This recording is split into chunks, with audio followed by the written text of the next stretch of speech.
Hi friends, అందరికీ నమస్కారం. Welcome to my channel. Friends, ఇప్పుడే అందిన వార్త. 278 మందితో పడవ బోల్తా, 78 మంది కన్నుమూత. దీనికి సంబంధించిన కంప్లీట్ డీటెయిల్స్ అయితే వీడియోలో చెప్పడం జరిగింది. వీడియోని పూర్తిగా చూడండి. అలాగే ఇప్పటి వరకు మన ఛానల్ ఎవరైతే సబ్స్క్రైబ్ చేసుకోలేదో దయచేసి సబ్స్క్రైబ్ చేసుకోండి. అదేవిధంగా లైక్ చేయడం మాత్రం మర్చిపోకండి. లైక్ చేయడం వల్ల ఇలాంటి ఇంపార్టెంట్ ఇన్ఫర్మేషన్ చాలా మందికి రీచ్ చేసిన వాళ్ళం అవుతాం. ఇంకా లేట్ చేయకుండా వివరాల్లోకి అయితే వెళ్ళిపోదాం. ఆఫ్రికా ఖండంలోని Democratic Republic of the Congo దేశంలో ఘోర ప్రమాదం జరిగింది. తూర్పు కాంగోలోకి కివు సరస్సులో 278 మంది ప్రయాణికులతో వెళ్తున్న పడవ బోల్తా పడింది. 78 మంది మరణించగా పదుల సంఖ్యలో ప్రయాణికులు సరస్సులో గల్లంతయ్యారు. మృతుల సంఖ్య ఇంకా పెరిగే అవకాశం ఉన్నదని అధికారులు తెలిపారు. దక్షిణ కివు ప్రెవెన్స్లోని మినోవా నుంచి ఉత్తర కివు ప్రెవెన్స్లోని గోమాకు గురువారం ఈ పడవ బయలుదేరింది.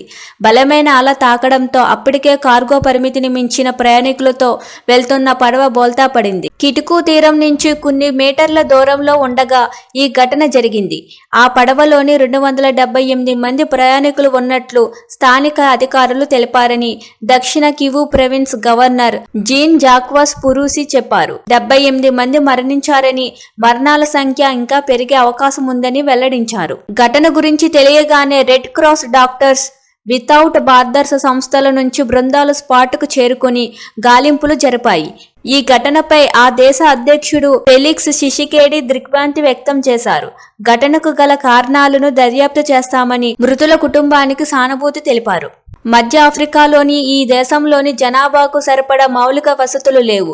ముఖ్యంగా కివు సరస్సు విభజిస్తున్న దక్షిణ కివు ప్రెవెన్స్, ఉత్తర కివు ప్రెవెన్స్ల మధ్య ప్రజలు ప్రయాణించడానికి సరిపడా రోడ్డు మార్గాలు లేవు. ఉన్న మార్గాలలో వెళ్లడానికి డబ్బులు చెల్లించే స్తోమత లేక చాలా మంది ఈ సరస్సు మీదుగా ప్రయాణిస్తుంటారు. నిబంధనలను ఉల్లంఘిస్తూ పరిమితిని మించిన సంఖ్యలో ప్రయాణికులు పడవల్లో ప్రయాణిస్తుంటారు. చూస్తున్నారు కదా ఫ్రెండ్స్, ఇలాంటి లేటెస్ట్ అప్డేట్స్ న్యూస్ కోసం మన ఛానల్ని లైక్ చేయండి, షేర్ చేయండి, సబ్స్క్రైబ్ చేసుకోండి. Thank you for watching this video.